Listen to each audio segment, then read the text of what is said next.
Hi, good morning everybody, and happy Friday. Although at this point, what's the difference between a Friday and a Sunday, right? I think we're all feeling that. So today we're going to talk about capillary action. So first, I thought it would be fun if you have really little ones to ask them to say capillary, and it's probably really cute and really hilarious. So we're doing these daily videos, our boredom busters, every day at 10:30 a.m. And if you comment within the first 2 minutes, you'll be entered into a prize drawing. And then on Monday, we'll announce the winner, and you'll receive an art or science kit that we'll put together for you to pick up at the museum. And we do have a winner from the other day. I want to get the name right. Kendra McKee had shared a picture on our post the other day about chromatography. So Kendra McKee, if you want to send us a Facebook message, we'll get in touch with you about coordinating all of that. So we've got a lot of other materials for you too that we're going to put on our website, and we'll post a link for that in the comments. So first, let's get our science experiment set up, and then I'll walk you through all the other fun things we have in store for you today. So with capillary action, you may have seen the science experiment floating about called the walking water experiment. So capillary action is all about how water can move up without added force. So some other ways you might see that would be a weather glass globe, as an example. Those they have colors in it. It almost looks like a little teapot, right? And then the water moves up, kind of based on the barometric pressure. That's my favorite example of capillary action. So let's look at it today. So at home, you most likely have 2 glass jars. They don't have to be mason jars, but I think a lot of us have those. Or if you finish some jam or peanut butter in the next few days, you can save those for this as well. You need at least 2, and I'll show you how we've done it with lots of jars. Some strips of paper towel. You could also use a coffee filter or even some tissue or toilet paper you could try out as well. Food coloring makes it a little bit more fun. And some water. Maybe you have a science-only water pitcher in your house. So we fill one of the jars with water. And Ashley, do you actually want to move up and so they can see as we get closer here?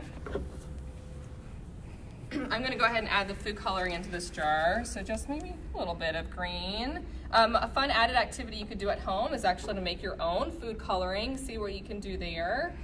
Beets are a great way to make natural food coloring. Also, what else did I say? Beets and red cabbage is another one. So then we're just going to dip the paper towel into the jar with water. And notice the other one is still empty. And you'll put it over here. And then the water will actually move up the paper towel and then across and go into the jar here. So we're going to let that sit. And I have some other activities that you can be doing at home that, like I said, we'll post on the live link. So we have a parent guide available that's going to walk through this experiment, and then also a craft that we have for you. There is a book recommendation, and we have a YouTube links for this. So this is All the Water in the World by George Ella Lyon, a fun book that you can watch on YouTube as well. And then the song, The Water Song, which is by Sesame Street. Found this one to be really cute. And of course, World Water Day is on Sunday, and yesterday was the first day of spring. So that's why we're looking at all these different things with water and looking at colors and how those impact things. So let's look over here, Ashley. This is my other kind of, if you want to do a super advanced, fun walking water experiment. Here we have, I had my primary colors that I set up are blue, yellow, and red.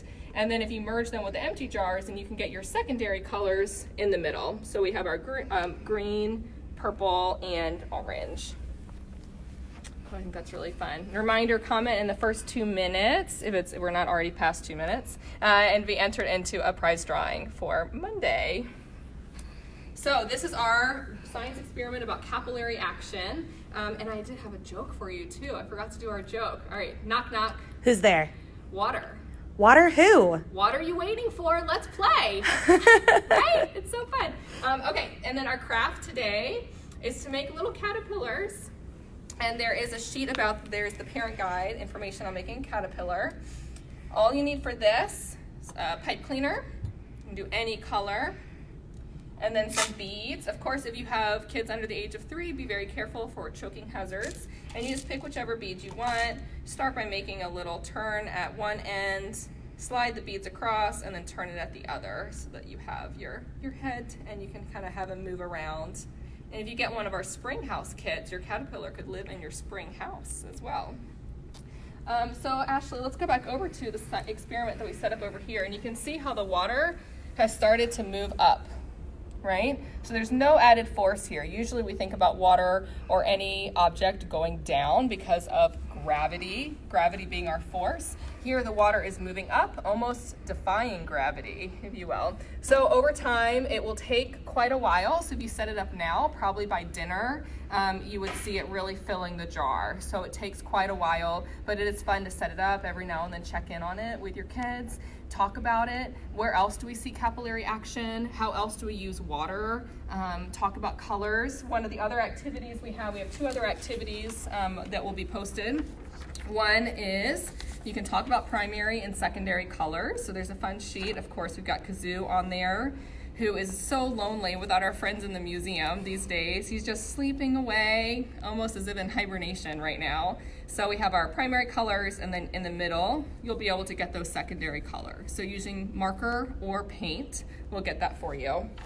Another activity, we're looking at counting. This is again talking about the importance of water.